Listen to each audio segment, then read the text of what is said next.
ഇന്ന് തന്നെ ഡൗൺലോഡ് ചെയ്യൂ. കാണൂ നിങ്ങളുടെ ഫേവറേറ്റ് ഷോസ്. അല്ല, അച്ഛനെവിടെ? മിസ്റ്റർ രഘു. അച്ഛൻ വീട്ടിലാണോ? അവിടെ നിന്ന് ചെറിയൊരു പ്രോഗ്രാം ഉണ്ട്. മനസ്സിലായി. ജെആറിന്റെ പ്രതികാരത്തിൽ പുതിയൊരു അധ്യായം അല്ലേ? ആന്റി എപ്പോഴാ വന്നേ? അല്ല, എന്താ ആരെയും വിളിക്കാത്തെ?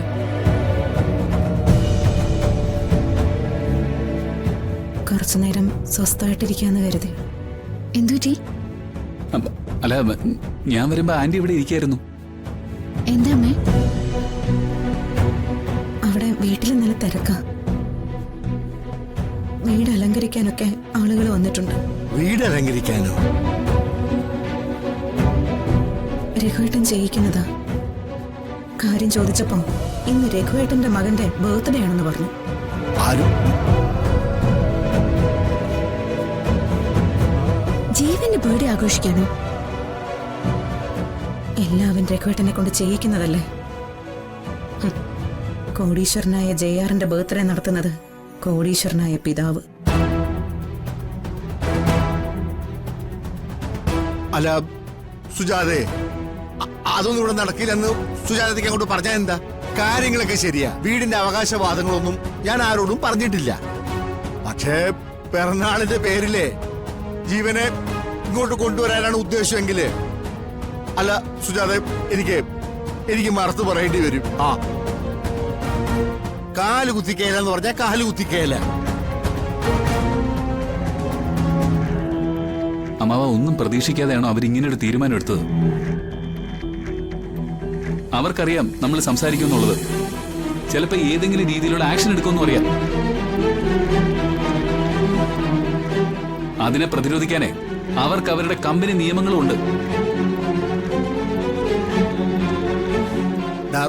എന്ന് പറഞ്ഞ എങ്ങനെയാടാ നമ്മള് 2 പ്രാവശ്യം ഇറക്കി വിട്ട ഒരുത്തൻ നമ്മുടെ മുന്നില് തിരിച്ചു കയറി വന്ന? അമ്മാവ, ഇന്ന് നമ്മളിത് തടഞ്ഞാൽ ഇന്ന് രാത്രി അവര് നമ്മൾ ഇവിടെ നിന്ന് ഇറക്കും. അതാ ഈ ബർത്ത്ഡേ കൊണ്ടുള്ള ഒരു പ്ലാനിങ്. അവരച്ഛനും മോനും കൂടെ എന്താന്ന് വെച്ചാ ചെയ്തോട്ടെ രാമകൃഷ്ണേട്ട. എനിക്ക് അങ്ങോട്ട് പോവാൻ വയ്യ. എനിക്കൊന്നും കാണാനും വയ്യ. അച്ഛനും ഇത്രയ്ക്കും ക്രൂരതയോടെ പെരുമാറാൻ കഴിയുമെന്ന് ഞാൻ അറിഞ്ഞില്ലമ്മേ. ഞാൻ പറഞ്ഞില്ലേ നിന്നോട്, മനുഷ്യന്റെ സ്വഭാവം മാറ്റാൻ പണത്തിനേക്കാൾ മറ്റൊന്നിനും സാധിക്കില്ല. അങ്കിളിന്റെ നേട്ടം കാണുന്നുണ്ടാവും. അതിന് അങ്കിളിന് ഇതൊക്കെ ആവശ്യമായിരിക്കും. നിങ്ങൾക്ക് ഓർമ്മയുണ്ടോ അവനെ നമ്മൾ ഇറക്കി വിട്ടപ്പോ അവൻ നമ്മളെ വെല്ലുവിളിച്ചത്? ഈ വീട്ടിൽ നിന്ന് നിങ്ങളെ അടിച്ചിറക്കാനുള്ള അധികാരം എനിക്കുണ്ട്. പക്ഷെ അത് ഞാൻ പ്രയോഗിക്കുന്നില്ല. എനിക്കിവിടെ ഈ വീടിനകത്ത് തന്നെ താമസിക്കണം.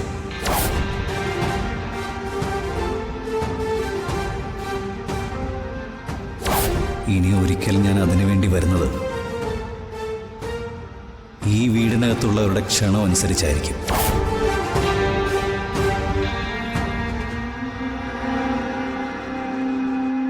അവന്റെ വെല്ലുവിളിയിൽ അവൻ ജയിച്ചു.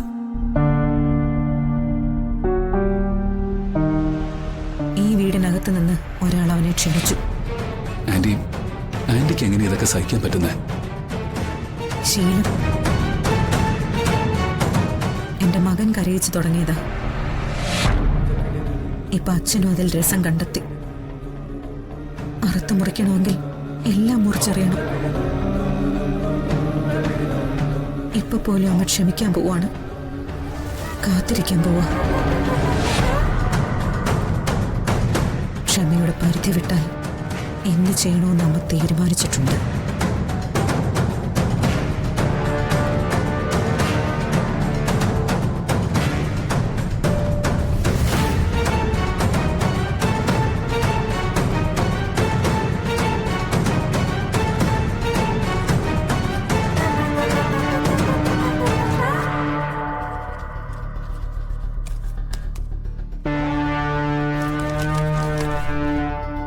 സാർ, ഇനി വൈകുന്നേരത്തെ പാർട്ടിക്ക് ആരെങ്കിലും പ്രത്യേകിച്ച്?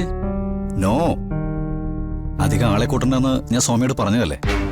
സാർ, എന്നാലും ചിലരൊക്കെ അറിഞ്ഞിട്ടുണ്ട്, വിളിയും തുടങ്ങിയിട്ടുണ്ട്.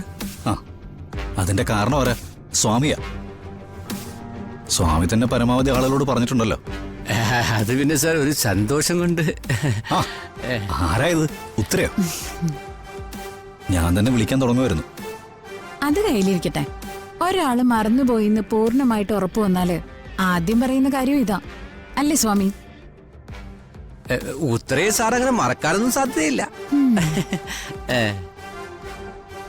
താനിരിക്കും.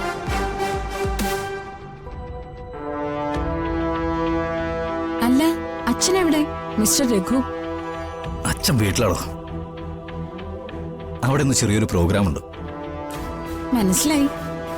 ജെആറിന്റെ പ്രതികാരത്തിൽ പുതിയൊരു അധ്യായം അല്ലേ? ഒരു കാര്യം ചിന്തിച്ചാ അത് നേടിയിട്ടേ അടങ്ങുമെന്നുള്ള ജെആറിന്റെ ഈ വാശിയുണ്ടല്ലോ, അത് നിസ്സാര കാര്യമൊന്നുമില്ല. എന്നിട്ടെങ്ങനെ പ്രോഗ്രാം? ഫ്രണ്ട്സൊക്കെ ഒരുപാട് വരുന്നുണ്ടോ? കുറച്ചുപേരുണ്ടാവും. പക്ഷെ അതിൽ പ്രധാന സ്ഥാനം തനിക്കാട്ടോ. ഞാൻ വരില്ല. അതെന്താ? നേരത്തെ വിളിച്ചില്ല, പറഞ്ഞില്ല.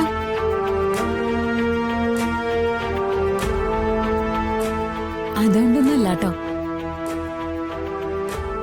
എനിക്കൊരു യാത്രയുണ്ട്. ഓ, ഓൾറെഡി ഞാൻ ടിക്കറ്റ് ബുക്ക് ചെയ്ത് കഴിഞ്ഞു. ശോ, അത് കഷ്ടമായി പോയല്ലോ. എന്ത് കഷ്ടം? ഒരു കഷ്ടവും ഇല്ല.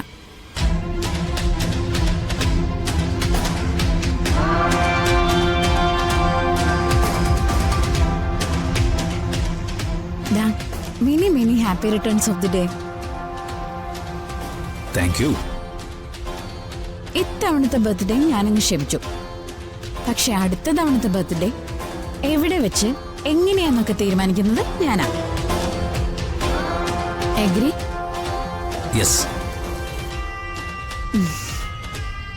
താൻ ഇഷ്ടപ്പെടുന്ന സ്ഥലം, താൻ ഇഷ്ടപ്പെടുന്ന സൗകര്യങ്ങൾ, താൻ ഡിസൈൻ ചെയ്ത ആഘോഷങ്ങൾ, അതായിരിക്കും next birthday. Thank you. Anyway, പാർട്ടിയിൽ ഞാൻ മനസ്സുകൊണ്ട് നിങ്ങളുടെ കൂടെ തന്നെ ഉണ്ടാവും. ജീവൻ വിചാരിക്കുന്ന എല്ലാ കാര്യങ്ങളും നടക്കട്ടെ. എല്ലാം കീഴടക്കാൻ തനിക്ക് പറ്റും.